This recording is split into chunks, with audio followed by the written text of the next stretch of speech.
Hey friends, Pastor Bill Walden here with Build Up the Church. God bless you. This is a devotional word for June 26th, 2024. We're going to be taking a look at the book of Acts chapter 9, but we want to remember that in Acts chapter 8, we saw the preaching and the eventual stoning of Stephen, the first Christian martyr. The men that stoned Stephen and killed him laid their clothing at the feet or into the care of Saul of Tarsus, who later became the Apostle Paul. Paul was one who voted against Christianity, probably was on the council that voted against Jesus and voted to have him crucified, consented and approved of, very happily, the Greek language would say, approved of the death of Stephen. And we pick up the story in Acts chapter 9, where we see now that Saul has been commissioned to go hunt down Christians and to imprison them and to even kill them. But he has a confrontation with Jesus. Jesus meets him on the road to Damascus. We pick up the story in Acts chapter 9, verse 1. Then Saul, still breathing threats and murder against the disciples of the Lord, went to the high priest and asked letters from him to the synagogues of Damascus, so that if he found any who were of the way, early name for Christianity, whether men or women, he might bring them bound to Jerusalem. As he journeyed, he came near Damascus, and suddenly a light shone around him from heaven. So his destination was Damascus, but before he even got there, a light showed around him from heaven. Other portions in the book of Acts tell us that Paul reported this as happening at midday, and it was a light that was brighter than the sun. Verse 4, then he fell to the ground and heard a voice saying to him, Saul, Saul, why are you persecuting me? And he said, who are you, Lord? Then the Lord said, I am Jesus whom you are persecuting. It is hard for you to kick against the goads.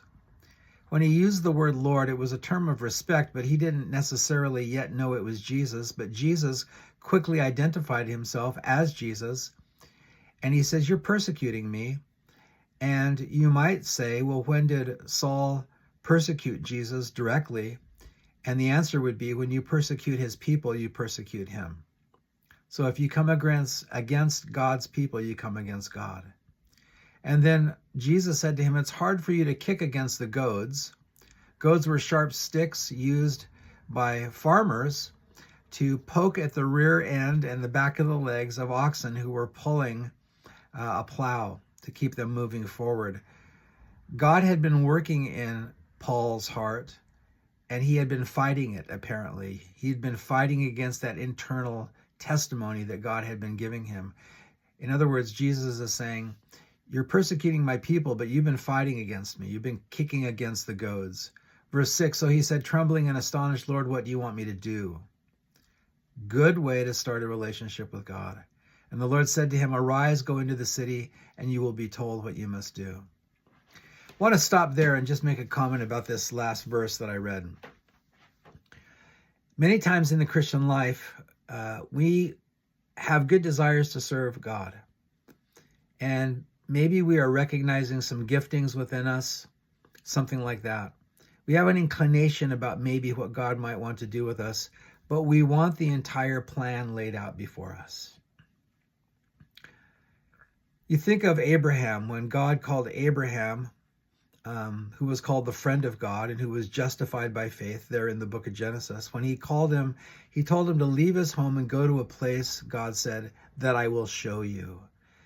God revealed his plan to Abraham incrementally, in steps.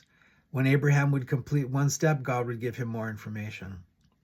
We see the same thing happening here with Saul of Tarsus, and his name is going to be changed to Paul the Apostle. He said, arise and go into the city, and you will be told what you must do.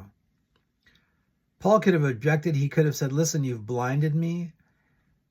You've appeared in a light brighter than the sun, so much so that I fell to the ground under the power of your presence. We've had an intense introduction. Jesus, could you please give me more information? But Jesus simply said, get up and go into the city, and you'll find out what I have for you to do. If we read on in the story, it says in verse 7, the men who journeyed with him stood speechless, hearing a voice but seeing no one. And Saul rose from the ground. When his eyes were opened, he saw no one. They led him by the hand, brought him into Damascus, and he was 3 days without sight and neither ate nor drank.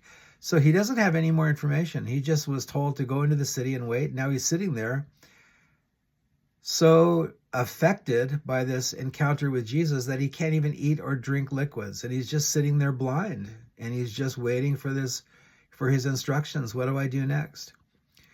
It says there was a certain disciple at Damascus named Ananias, and the Lord told him in a vision, Ananias, and he said, Here I am, Lord.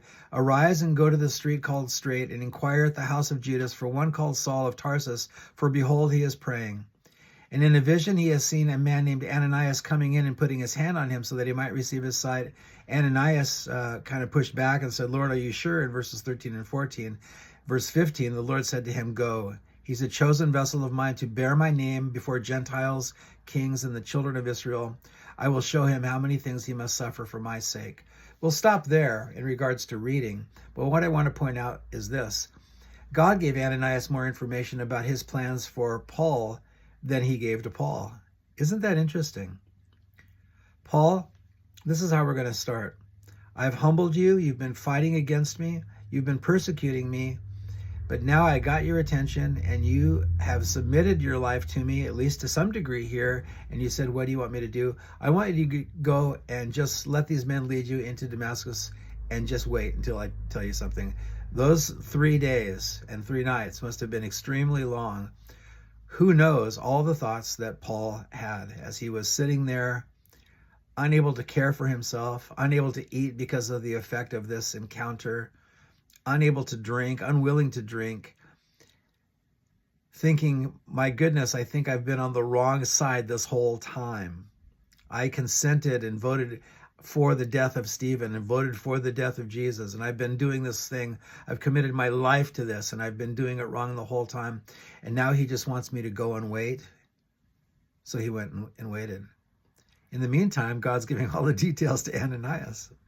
And God is going to use Ananias not only to give Paul the information, but to call him Brother Saul and lay his hands on him and pray for him, and he got his sight back. Not only did